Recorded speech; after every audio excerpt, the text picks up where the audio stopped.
إلى الدكتور دومير، انتظرني في حلقات كثيرة سأخصصها لدحض كل الترهات التي أتيت بها وجود تاريخ دولة اسمها الجزائر. أتحدى دومير وغيره من الجزائريين. يا ودي قبل ما نكملوا نتفاهموا الساعة، انا وغيري من الجزائريين راهو اللي يتحدانا من المروك ما نردوش عليه، رانا نديروا بهم الميمز برك. يا خويا كي عدت انت عارف بالتاريخ والدكتوراه في التاريخ الله يبارك وكاتب على اسمك مؤرخ، نعطوك اليوم فرصه بصح كنت تكذب رانا نردوك الابتدائي. تفضل سي المؤرخ، واش مشكلتك مع الجزائر؟ قل لي. الجزائر هي كيان وليد للاستعمار. الاستعمار هو الذي أنتج الجزائر، أنتج هذا الكيان، خلقه. لا وجود لشيء اسمه الجزائر إلا بعد صناعتها من طرف فرنسا سنة 1962. إذن هي صنيعة فرنسا. أتحدى دومير وغيره من الجزائريين أن يأتيني بمصدر تاريخي قبل 1962 يتحدث ويؤرخ لشيء اسمه الدولة الجزائرية. طيب سهلة هذه، خلي أولا نلخص التحدي تاعك. أنت كمؤرخ تدعي أن لا وجود لمصدر قبل 62 يذكر الدولة الجزائرية، وتدعي أن اسم الجزائر أعطته فرنسا لبلادنا. ننطلق من لا وجود لدولة الجزائر أو اسم الجزائر قبل 62. هذه رسالة السلطان تاعك عام 1828 يقول فيها: فاعلم أن أهل الجزائر إخواننا ومن أخص أهل محبتنا. هذه تجي في بلاصتها حسبك أنت، فاعلم أن أهل تركيا لا علينا. هذه قلنا في 1828، وبعد سقوط الجزائر يعني في 1831 انقلبت الآية. هذه رسالة الوزير تاعكم يحكي على احتلال الدولة وما حل بباي الجزائر وكأنه يستشفى فيه، لكن اللي يهمنا أنه قال على باي الجزائر: هو رجل سلب ملكه وذهبت دولته. ها هو باي الجزائر عنده ملك ودولة. وفي العام اللي بعده 1832 بعض الجزائريين هجموا على سفينة فرنسوية غنموها من العدو وهربوا بها للمروك، لكن السلطان كتب للعامل تاعو وقال له: كان جو الفرنسيس باه يدوا سلاح المركب الذي غنمه أهل الجزائر سلمها له.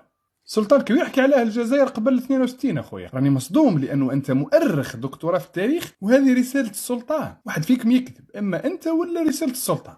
هذه الجريدة الرسمية تاعكم وهذا عدد 15 جانفي 1937. دير زوم وقرأ: الأمة الجزائرية الكريمة. هذه العبارة اللي طبعتوها في جريدتكم، والسياق هذا اللي ذكرت فيه هو: ممنوع على المغاربة يقروا بلاغ مصالي الحاج رئيس الحزب الوطني الجزائري إلى الأمة الجزائرية الكريمة. وهاو عندما تكلم الشعب الجزائري، هذا أيضا مؤلف منعتوه في المروك بقرار صادر في الجريدة الرسمية في 1937. وفي 38 منعتوا الكتاب المسمى نشيد شباب المؤتمر الإسلامي الجزائري، ومنعتوا مقال يحمل اسم العمل الجزائري. وفي 1938 كانوا الطلبة تاع المروك يقروا في 3 بلايص: في المغرب، في فرنسا، في الجزائر. تقدر تقول لي واش دير الجزائر هنا في الجريدة الرسمية تاعكم قبل 62؟ هذا هو التحدي تاعك، ما كانش الجزائر قبل 62. لكي أرفع التحدي أنا سأسرد عليك مجموعة من المصادر التي أرخت للدولة المغربية الشريفة. المعجب في تلخيص أخبار المغرب وكيف تشوفوا ورد فيه اسم المغرب. إذن هاد التسمية نتاع المغرب هي قديمة قدم التاريخ. شوفوا معايا خوتي كيف يكذب ويزور.